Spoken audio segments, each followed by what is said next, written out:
नमस्कार साथियों, मैं अतुल भारत। और जैसा कि आप देख पा रहे हैं, आज हम कक्षा जो 8 है उसकी भूगोल की पाठ्यपुस्तक संसाधन एवं विकास उसका पार्ट 3 कृषि के प्रश्न उत्तर करने जा रहे हैं। तो कृषि के जो प्रश्न उत्तर हैं वह हमारे लिए बहुत महत्वपूर्ण है, क्योंकि ये एग्ज़ाम के अंदर कई बार आते हैं।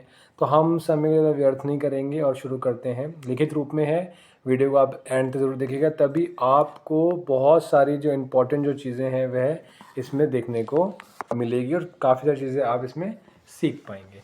ठीक है, तो हम शुरू करते हैं वीडियो को। कृषि क्या है? तो लिखित उत्तर आपके सामने है। आप कृपया अपना एक कॉपी और पेन को साथ में लेके बैठें या स्क्रीनशॉट इसका ले लें। तो साथियों, आपके सामने उत्तर है और आप इसको लिख लीजिए कृपया करके कि कृषि फसलों, फलों, सब्जियों, फूलों को उगाना और पशुपालन संबंधित सभी क्रियाएं कृषि कहलाती हैं। ठीक है, तो आप ये लिख लीजिए, कृषि एक प्राथमिक क्रियाकलाप है। मतलब जो फर्स्ट सेक्टर का जो प्राथमिक होता है, प्राइमरी जो सेक्टर है, उसमें कृषि आती है कि कृषि ही से ही हम अपना कच्चा माल हमें मिलता है और फिर हम उससे आगे जाके माल जो है वो बनता है। जैसे आप समझ लीजिए कि अगर हमें पशुपालन से दूध मिलता है और या हमें प्राथमिक सेक्टर के अंदर अगर हम फूल उगाते हैं और उस फूलों से हम बाद में क्या कहते हैं, अलग अलग चीज़ें, औषधियाँ हैं, या फिर हम कुछ मिठाइयों में इस्तेमाल करते हैं, गुलकंद में हम गुलाब का इस्तेमाल करते हैं। जैसे आप समझ लीजिए आपको फ्रूट जूस पीना है घर पे, तो फ्रूट्स पहले उगाए जाएंगे, उसके बाद में उसका जूस बनाया जाएगा। या टमाटो केचप आप खाते हैं तो टमाटो को पहले उगाना पड़ेगा, फसल उगानी पड़ेगी। इसलिए ये प्राथमिक सेक्टर है, ये प्राथमिक क्रियाकलाप में कहलाता है। इसी के ही तुरंत बाद जो है वह हमारे सामने दूसरा एक प्रश्न है कि कृषि को प्रभावित करने वाले कारक कौन कौन से हैं। ठीक है, तो कृषि को प्रभावित करने वाले जो कारक हैं वह स्थलाकृति, मृदा एवं जलवायु है। आप इसको आप लिख लीजिए। ठीक है, इसको आप लिख लीजिए कि स्थलाकृति को प्रभावित करने वाले कारक, इस कृषि को प्रभावित करने वाले कारक जो है वो स्थलाकृति, मृदा एवं जलवायु है। दो आपको दिख रहे हैं, एक को मैं यहाँ पे लिख देता हूँ। ठीक है, थोड़ा सा पेन दिक्कत है, लेकिन आप समझदार बच्चे हैं और आप ज़रूर लिख लेंगे।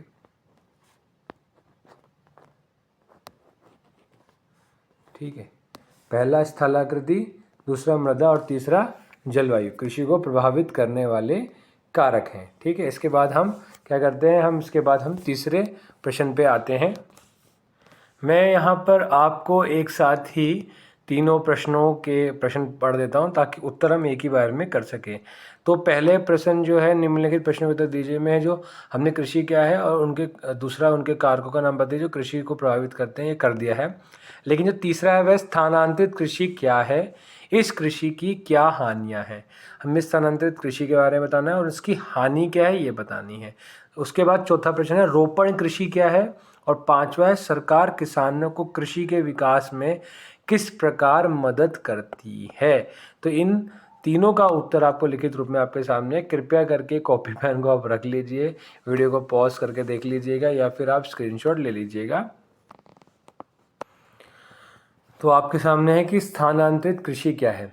स्थानांतरित कृषि में वृक्षों को काटकर और जलाकर भूखंड को साफ किया जाता है। जो जमीन का जो हिस्सा है, भूखंड है, मतलब भूमि का खंड, भूमि का जो हिस्सा है, उस पे जो पेड़ पौधे हैं उनको पहले काट दिया जाता है और जला दिया जाता है।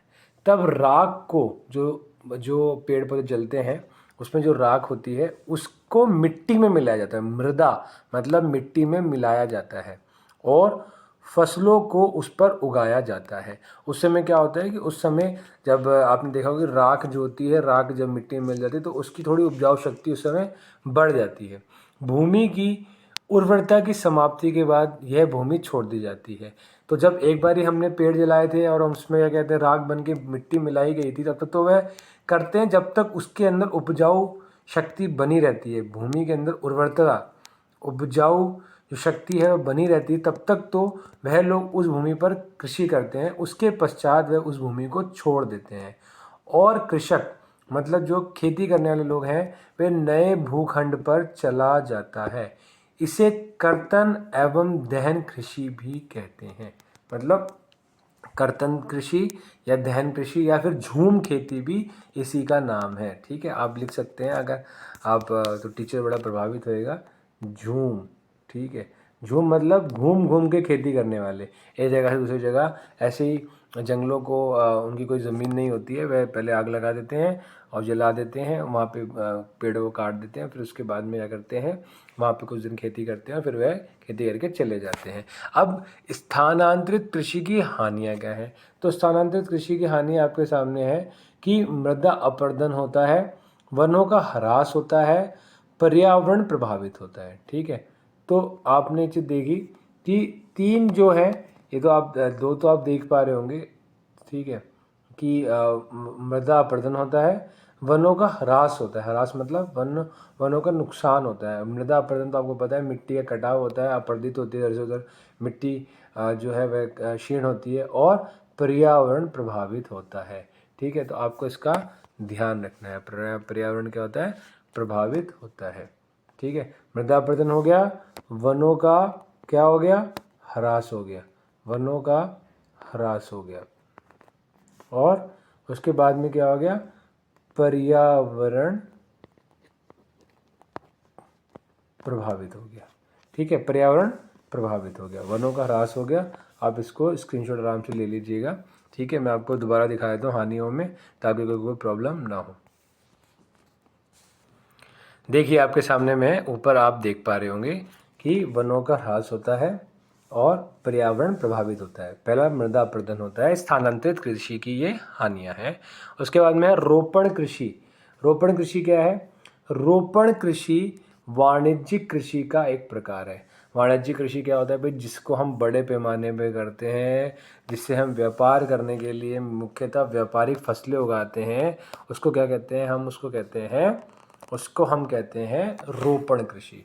ठीक है, तो रोपण कृषि की जैसे हमने बात करी, तो रोपण कृषि में हम देखेंगे, रोपण कृषि वाणिज्यिक कृषि का एक प्रकार है। इसमें बड़े पैमाने पर श्रम और पूंजी की आवश्यकता होती है। सीधी सी बात है, जब हम व्यापार कर रहे हैं तो हमें बड़ा श्रम चाहिए, मतलब बहुत सारे श्रमिक चाहिए, बहुत सारे मजदूर चाहिए, और पूंजी, पैसे की भी ज़रूरत होती है। ट्रैक्टर चाहिए, हार्वेस्टर चाहिए, बड़ी बड़ी मशीनें चाहिए, क्योंकि इसमें क्या है, बड़े पैमाने पर हम खेती करते हैं। इसमें वैज्ञानिक विधियों का उपयोग भी किया जाता है। जो एडवांस मॉडर्न टेक्नोलॉजी है एग्रीकल्चर के अंदर, खेती के अंदर, जो हम लोग खेत जोतते हैं, उसमें बड़ी बड़ी मशीनें भी इस्तेमाल की जाती है, कुछ रसायन भी इस्तेमाल किए जाते हैं ताकि वह अच्छी हो। और इसमें मुख्यतः चाय, ठीक है, चाय मतलब आप सब लोग पीते हैं घर में, आप देखते हैं बड़े पीते हैं, आप लोग तो नहीं पीते होंगे, या जो आप लोग भी पीते हैं तो बताइएगा।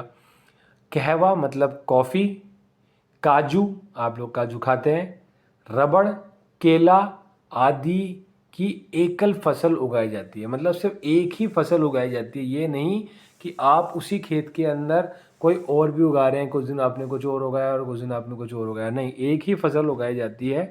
इसमें मुख्यतः एकल फसल उगाई जाती है रोपण कृषि के अंदर। वाणिज्यिक कृषि का प्रकार है, बड़े पैमाने पर श्रम पूंजी की आवश्यकता होती है, इसमें वैज्ञानिक विधियों का उपयोग किया जाता है, और मुख्यतः चाय, कहवा, काजू, रबड़, केला आदि की एकल फसल उगाई इसमें जाती है। अगले हम प्रश्न पे चलेंगे। हम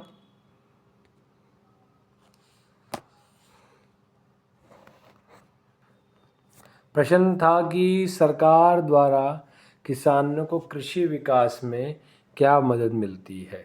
ठीक है, तो आप अपने पेन पेंसिल कॉपी को लेके तैयार रहिए। सरकार द्वारा किसानों के बिखरे खेतों को चकबंदी द्वारा एक स्थान पर एकत्रित किया गया है।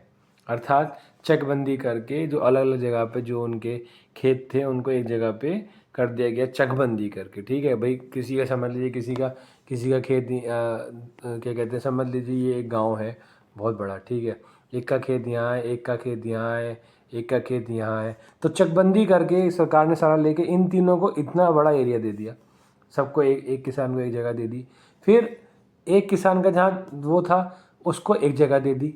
ठीक है, तो सरकार ने चकबंदी करके इस प्रकार से किसानों को जो बिखरे खेत थे उनको एक स्थान पर उनको ज़मीन प्रोवाइड कराई गई है सरकार के द्वारा, चकबंदी के द्वारा।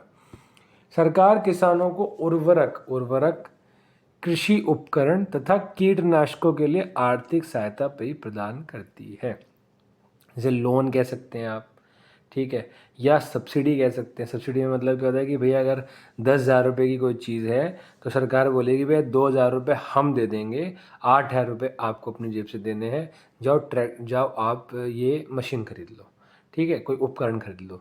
या उर्वरक है, उर्वरक भी सब्सिडाइज होते हैं। समझ लीजिए बाज़ार में किसी कोई उर्वरक की कीमत 3,000 रुपये कट्टा है, 3,000 रुपये की एक बोरी आती है, तो सरकार उसको 2,000 रुपये में देगी और 1,000 रुपये अपनी तरफ से सब्सिडी उस प्रोडक्ट पे प्रदान करेगी, आर्थिक सहायता प्रदान करेगी, पैसों की सहायता प्रदान करेगी। आर्थिक सहायता मतलब पैसों की सहायता, लेकिन ऐसे नहीं कि डायरेक्टली पैसे दे देगी। आज तो आप नई नई योजनाएं देखते भी हैं जिसमें हम किसानों को सहायता के लिए प्रधानमंत्री किसान विकास योजना है, इन सब में वह उनको देते भी हैं कुछ की भी कुछ आर्थिक सहायता देते हैं, बीज लेने के लिए, पानी वगैरह के लिए, जुताई के लिए, ज़मीन के लिए। लेकिन उसके अलावा भी आर्थिक सहायता इस प्रकार से प्रदान की जाती है। किसानों को उच्च उपज देने वाले बीज तथा उर्वरक आदि उपलब्ध कराकर उत्पादन बढ़ाने में भी सहायता करती है। देखिए, सरकार ये चाहती है कि फसलें अच्छी हो, उत्पादन बढ़े। उत्पादन बढ़ेगा तो देश का विकास बढ़ेगा, देश की जीडीपी बढ़ेगी, देश के अंदर उत्पादन बढ़ने से आय जो है वो बढ़ेगी। हम खुद भी इस्तेमाल कर पाएंगे उस सामान को और हम बाहर भी बेच पाएंगे। बाहर भेजेंगे तो बिकेगा और हमारे व्यापारियों को फ़ायदा भी होगा। तो किसान चाहती है कि ज़्यादा उत्पादन हो, और उसके लिए वह क्या करती है, उच्च बीज देती है, अच्छे खाद देती है, उर्वरक देती है, और क्या कहते हैं, सहायता भी प्रदान करती है विभिन्न प्रकार की। और चौथा है, सरकार कृषि उत्पादों के भंडारण तथा वितरण की सुविधा भी प्रदान करती है। ठीक है, तो कृषि उत्पादों के भंडारण मतलब बहुत सारे जो क्या करते हैं वह किसानों से ले लेती है मंडी में, और फिर बाद में लोगों को वह प्रदान भी करती है। आपने देखा होगा कि राशन कार्ड की लाइनें होती है, राशन कार्ड जिनके पास होता है वो बहुत सस्ते दामों पे गेहूं ले लेते हैं। लेकिन ये है, किसानों से सस्ते में खरीदा नहीं जाता, किसानों को तो उनका जो मूल्य है वही दिया जाता है। लेकिन आम नागरिक, गरीब नागरिकों को, बीपीएल कार्ड जिनके पास है, जो लोग गरीब हैं, आर्थिक रूप से मजबूत नहीं है, उनको सरकार बहुत ही कम दाम में ये सामान देती है। तो उत्पादों का कृषि उत्पादों के भंडारण और वितरण की सुविधा भी सरकार प्रदान करती है। कृषि के विकास में मदद करती है, किसानों को कृषि विकास में मदद करने का कार्य करती है, देश को आगे बढ़ाने का कार्य करती है। अगला जो प्रश्न है वह राइट एंड रॉन्ग जो होते हैं उसमें से कोई एक सही चुनो, 3 ऑप्शंस में से, वो है। तो साथियों, ज़्यादा समय हम व्यर्थ नहीं करेंगे इस पे भी, क्योंकि हमने ऑलरेडी ये कई बार कर रखा है, लेकिन हम तब भी करते हैं कि उद्यान कृषि का अर्थ क्या है। तो उद्यान कृषि का अर्थ जो है, आप बागवानी जिसमें कहते हैं, जिसमें हम फलों और सब्जियों को उगाते हैं, वह उद्यान कृषि कहलाती है। ठीक है, आदिम या गेहूँ उगाना नहीं, उद्यान कृषि फल एवं सब्जियों को उगाने को कहते हैं। सुनहरा रेशा जो है वह पटसन है। ठीक है, पटसन बिल्कुल बहुत सुनहरा होता है, और आपने देखा होगा घर में बोरे होते हैं, टाट आपने बोरियां देखी हैं, या पटसन की आपने कहते हैं और भी विभिन्न विभिन्न प्रकार की क्या कहते हैं कालीन देखे होंगे अपने घरों में। तो ये सब जो है वह पटसन से बनता है। रस्सी भी बनती है पटसन की, और बहुत सारी चीज़ें इससे हम देखते हैं। थैले बनते हैं हमारे घर के अंदर, जूट के थैले जिसे कहते हैं, सुनहरा रेशा पटसन को कहते हैं। कॉफ़ी का प्रमुख उत्पादक जो है वह ब्राज़ील है। उसके बाद में भारत और अन्य देशों का भी नाम इसमें आता है, चीन है, भारत है ना। तो कॉफ़ी का जो प्रमुख उत्पादक है वह क्या है, वह ब्राज़ील है। आपको ये याद रखना है। अभी ये आपके सामने टिक मार्क है, अब इसे स्क्रीनशॉट ले लीजिए। शॉर्ट्स में भी हमने वीडियो बना रखी है और डिस्क्राइब भी कर रखा है, अब ऊपर देख भी सकते हैं, आई बटन में आ भी जाएगा, तो आप वो भी देख सकते हैं। ठीक है, वीडियो का एंड ज़रूर देखना है आपने, तभी वीडियो के एंड में आपको बहुत लाभकारी चीज़ पता लगेगी। चलिए, इसको आगे बढ़ने से पहले मैं यहीं पे बता देता हूँ आपको कि हम वीडियो के एंड में बताना चाह रहे थे कि सहज योग मेडिटेशन के द्वारा आपकी पढ़ाई बहुत अच्छी हो सकती है। सहज योग ध्यान से हम सब लोग बहुत कॉन्सेंट्रेट हो जाते हैं, हमारे अंदर काफ़ी शक्ति बढ़ जाती है, हमारे अंदर कंसंट्रेशन पावर बढ़ जाती है। आपको मैं अभी स्क्रीन पे आप देख भी पा रहे होंगे, एक छोटा सा पोस्टर भी है। आप अगर ध्यान करेंगे तो आपकी पढ़ाई डेफिनेटली बहुत अच्छी हो जाएगी। तो आपको कोशिश करनी है कि आप अपने स्तर पे आप क्या कहते हैं ध्यान करें, और सहज योगा मेडिटेशन आप यूट्यूब पे सर्च करके फ्री ऑफ कॉस्ट मेडिटेशन भी कर सकते हैं। आपको कोई भी पैसा नहीं देना है। ये बिल्कुल फ्री ऑफ कॉस्ट है। आप किसी वेबसाइट पे जा रहे हैं, अगर आपको किसी भी प्रकार का किसी को भी पैसा नहीं देना है, केवल आपने अपने आध्यात्मिक उत्थान के लिए सहजयोग ध्यान करना है। ठीक है, तो हम आगे चलते हैं यहीं पे कि कारण बताएं। अब कारण बताएं में हम क्या करते हैं, कारण बताएं में हमें ये बताना है कि भारत में कृषि एक प्राथमिक क्रिया है, क्यों है, और दूसरा है कि विभिन्न फसलें विभिन्न प्रदेशों में उगाई जाती है। तो भाई क्यों उगाई जाती है, इसके हमें कारण बताना है। देखिए आपके सामने उत्तर है कि प्राथमिक क्रियाओं के अंतर्गत उन सभी क्रियाओं को शामिल किया जाता है कि जिनका संबंध प्राकृतिक संसाधनों के उत्पादन और निष्कर्षण से होता है। ठीक है, आपने देखा कि जो भी पदार्थ हमें प्राथमिक क्रियाओं के द्वारा हमें प्राप्त होते हैं वह प्राकृतिक संसाधनों से प्राप्त होते हैं। भारत की कृषि में फलों, फसलों, सब्जियां, फूलों को उगाना और पशुधन पालन शामिल है। ये सभी क्रियाएं प्राथमिक क्रियाओं के अंतर्गत आती है, इसलिए कृषि एक प्राथमिक क्रिया है। भारत की कृषि में हम फलों को उगाना, गेहूँ, चावल, जौ, बाजरा, मक्का जैसी फसलें उगाना, उसके साथ साथ सब्जियां आप देखते हैं लौकी, बैंगन, भिंडी, तोरी, आपके घर के आसपास टिंडे और आलू, प्याज, ये सब सब्जियां जो है वह कृषि का ही पार्ट है। और फूलों को उगाना जिसमें अलग अलग प्रकार के फूल है, गुलाब है, गेंदा है, ठीक है, रजनीगंधा जैसे फूल हैं। इन सब जो फूल जो है, ये जो सारे जो फूल हैं, बीच में थोड़ा डिस्टर्बेंस हो गया था तो उसके लिए खेद है, लेकिन हम वीडियो को जारी रखेंगे कि भारत के अंदर प्राथमिक क्रियाएं जो है, प्राथमिक क्रियाओं में जो शामिल किया जाता है वह होता है जो भी जिससे भी हमारा जो सारा सामान जो हमें प्राकृतिक साधनों से उत्पादन होता है या उनसे निकलता है या उनसे बनता है। और भारत के अंदर जितनी भी कृषि है, कृषि के अंदर जितना भी सब कुछ हम कार्य करते हैं, चाहे वो कोई भी फसल उगाना है या पशुधन पालन है जिसमें हम दूध है, विभिन्न प्रकार के, ठीक है, पशुधन का पालन हम करते हैं, ये सभी क्रियाएं प्राथमिक क्रियाओं के अंदर ही कहलाती है। अब आपने ऐसे थोड़ी देर पहले रोपण कृषि देखी थी जो कि वाणिज्यिक कृषि थी, जिसमें केला उगाते हैं, चाय है, कॉफ़ी है, रबड़ है, काजू है। इनसे आप देखेंगे रबड़ वगैरह से बाद में बहुत अलग अलग चीज़ें बनाई जाती है। ठीक है, आप देखेंगे चाय की पत्ती है, उसके बाद में फिर उनको चाय अलग अलग लीव्स के द्वारा उसको बनाया जाता है। ठीक है, तो ये जो सारी जो चीज़ें हैं, केले हैं, पहले केला उगाया जाएगा, उसके बाद में केले के चिप्स वगैरह भी बनते हैं। ठीक है, केले की सब्जियां बनती हैं, डिफरेंट डिफरेंट चीज़ों में बनाना शेक वगैरह है, या फिर उसके आप अलग अलग प्रकार के कुछ अमूल कूल जूस या बनाना शेक वगैरह आजकल प्रोसेस्ड आता है, ये सब मिलता है। लेकिन स्टार्टिंग कहाँ से होती है, कृषि से होती है, जब हम उसको उगाते हैं। तो वो सब फसल, ये जो सब चीज़ें हैं कृषि के अंतर्गत आती है। और हमारे अंदर ये सारी जितनी भी जो ये सारी क्रियाएं हैं, ये प्राथमिक क्रियाओं के अंतर्गत इसलिए आती है क्योंकि कृषि एक प्राथमिक क्रिया है। ठीक है, तो आपको ये चीज़ याद रखनी है कि प्राथमिक क्रियाओं के अंतर्गत उन सभी क्रियाओं को शामिल किया जाता है जिनका संबंध प्राकृतिक संसाधनों के उत्पादन और निष्कर्षण से होता है। भारत में कृषि में फलों, फसलों, सब्जियों, फूलों को उगाना और पशुधन पालन शामिल है। ये सभी क्रियाएं प्राथमिक क्रियाओं के अंतर्गत आती है, इसलिए इसको कृषि एक प्राथमिक क्रिया कहलाती है। ठीक है, दूसरा, विभिन्न फसलें विभिन्न प्रदेशों में क्यों उगाई जाती है, इसके हमें कारण बताना है। उसका कारण है कि विभिन्न फसलें विभिन्न प्रदेशों में इसलिए उगाई जाती है क्योंकि प्रदेशों में स्थलाकृति, मृदा और जलवायु विभिन्न होती है। विभिन्न स्थलाकृति, मृदा और जलवायु में विभिन्न फसलें ही पैदा होती है। ठीक है, कैसे आप देखेंगे कि अब आप देखेंगे कि जो अगर आप देखते हैं कि जो काली मृदा है, काली मृदा में जो है वह कपास उगता है। और काली मृदा कहाँ मिलती है, हमें महाराष्ट्र में मिलती है, हमें कुछ गुजरात के हिस्से में मिलती है, कुछ मध्य प्रदेश के हिस्से में मिलती है, जो कि सौराष्ट्र का क्षेत्र है। ठीक है, हर जगह कपास नहीं उगता है। ठीक है, अब जो है क्या कहते हैं, आप जहाँ बहुत ज़्यादा वर्षा होती है वहाँ पर जो है वह क्या मिलती है, वहाँ पे हमें चावल की खेती रहती है जहाँ पे पानी ज़्यादा होता है। अगर आप बोलेंगे राजस्थान में भैया चावल की खेती हो जाए, तो वो संभव नहीं है क्योंकि वहाँ पर उतना जल नहीं है जितनी चावल की खेती के लिए आवश्यकता है।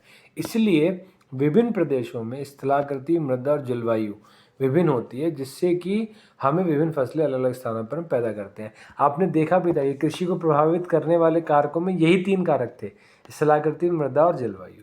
ठीक है, तो यहाँ पर जो है हम क्या कहते हैं, वीडियो को हम सेकंड पार्ट में लेके आएंगे, जिससे हम जो बाकी क्वेश्चन जो बचे हुए हैं वो भी हम निपटा सकें और वो भी हम कर सकें।